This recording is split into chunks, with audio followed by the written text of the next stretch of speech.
Alors aujourd'hui on se retrouve sur un tuto sur Photoshop comme on peut le voir ici. Qu'est-ce qu'on va apprendre? On va apprendre un truc un petit peu marrant, à faire un petit effet sur les cascades, un effet de longue pause sur les cascades. Donc pour avoir fait un petit peu de filet, donc là l'eau beaucoup plus en fil, donc vous verrez de toute façon après par la suite comment ça rend. Là on a déjà un temps de pause un peu long, on a déjà un petit effet un peu flou, mais c'est pour l'avoir encore beaucoup plus, donc je vais vous montrer comment faire ça aujourd'hui dans ce tuto. On y va sans plus attendre, allez en avant, Guingamp.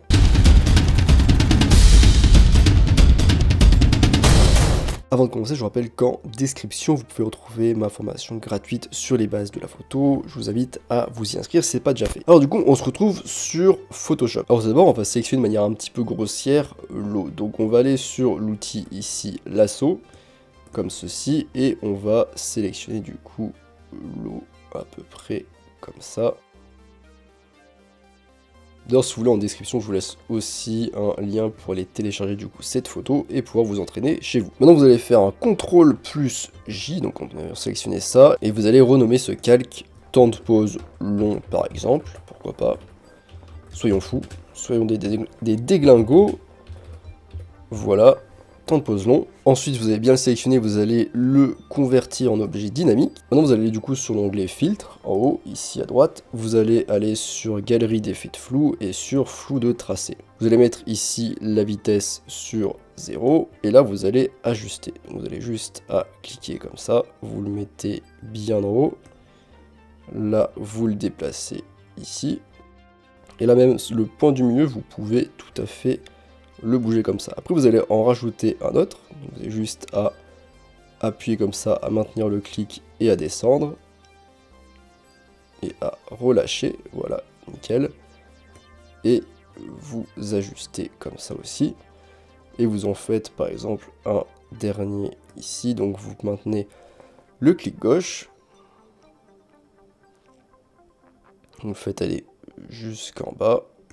Vous relâchez et là vous ajustez toujours le point du milieu.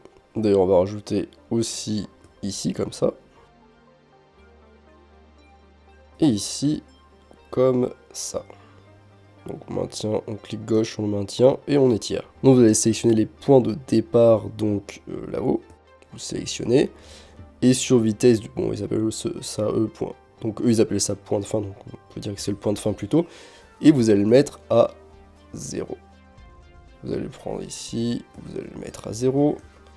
Vous allez prendre celui-ci, vous allez le mettre à 0, ainsi de suite. Et aussi du coup, ceux d'en bas on les oublie pas.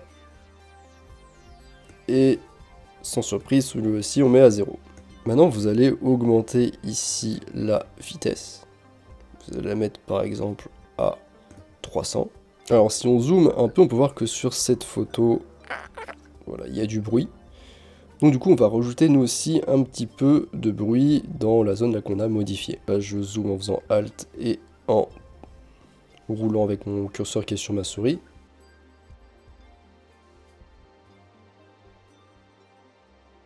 Donc tout simplement dans l'onglet bruit, si j'avais déjà sélectionné mon principe par défaut, vous êtes par là, donc là vous vous mettez en bruit. Et vous allez par exemple sélectionner une quantité à 20% ou un peu moins même, voilà un truc comme ça. Vous pouvez ajuster la taille du grain aussi ici. Une fois que vous avez fait ça, du coup, vous allez en haut, vous cliquez sur qualité supérieure comme le jambon et vous appuyez sur OK. Donc on est pas mal, mais comme vous pouvez vous apercevoir là-haut, on a un petit problème au niveau du flou, il est un petit peu débordé au-dessus. Donc pour ça, on sélectionne bien ici, on va ajouter un masque, celui-ci. On va sélectionner le pinceau ici à gauche et on va bien se mettre ici en première couleur en noir.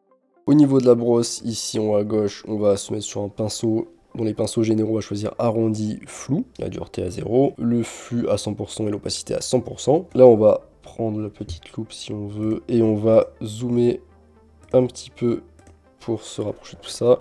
Là, je fais espace pour faire apparaître la main déplacée. Et on va du coup là reprendre le pinceau. Vous pouvez diminuer un petit peu la taille du pinceau d'ailleurs. Et là, vous allez tout simplement peindre l'effet de flou qu'il y a en trop.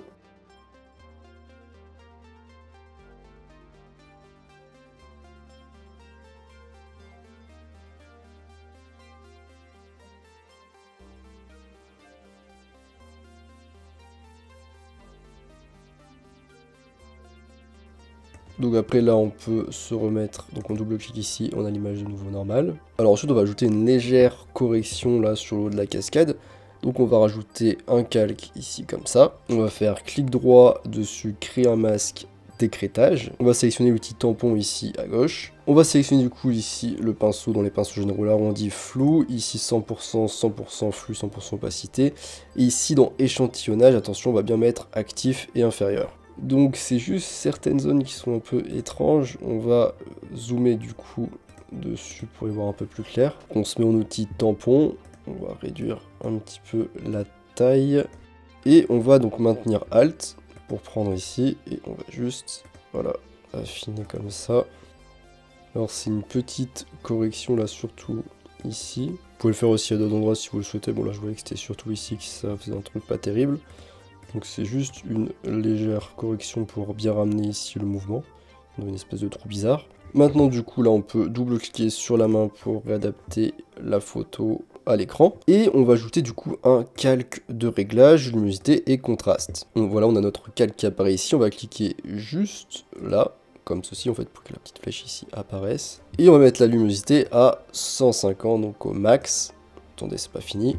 Vous faites clic droit ici, vous allez dans les options de fusion. Voilà, vous maintenez Alt enfoncé, très important. Voilà, comme ça, ça se sépare en deux ici. Si ça se sépare pas, c'est que vous n'avez pas bien fait la manipulation. Et vous le mettez au max à droite. Donc là, on clique sur OK. Et vous pouvez aussi éventuellement ici jouer sur l'opacité si vous trouvez que c'est un petit peu trop appuyé. Donc voilà, là, donc pour voir l'effet avant-après, vous pouvez appuyer sur Alt et cliquer sur l'œil ici. Donc là, c'est sans et là, c'est avec. Donc voilà, là peut-être il y a un peu trop de luminosité, on pourrait diminuer un petit peu.